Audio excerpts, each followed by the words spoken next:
Sa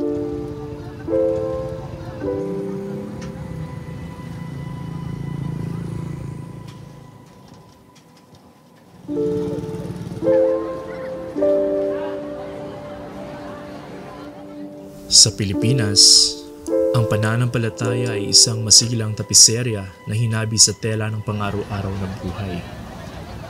Wala nang mas maliwanag pa kaysa sa panahon ng Semana Santa. Isang panahon ng malalim na pagmuni-muni at hindi natitinag na debosyon. Bawat deboto, bata at matanda ay nagdadala ng kanilang sariling kwento, ng kanilang sariling mga panalangin. Ang iba ay naghahanap ng aliw, ang iba ay nag-aalay ng pasasalamat.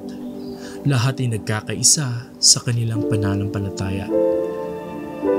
Ang mga estatwa na kanilang dinadala na pinalamutian ng mga bulaklak at mga panalangin ay kumakatawan hindi lamang sa mga imahe mula sa Biblia, kundi pati na rin ang hindi natitinag na pag-asa na pinanghahawakan ng mga Pilipino.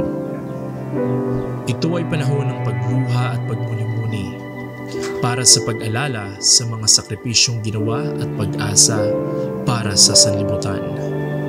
Gayunpaman, sa gitna ng kaimtiman, mayroong isang tahimik na lakas, isang malalim na paniniwala sa kapangyarihan ng pananampalataya na malampasan ang anumang balakid.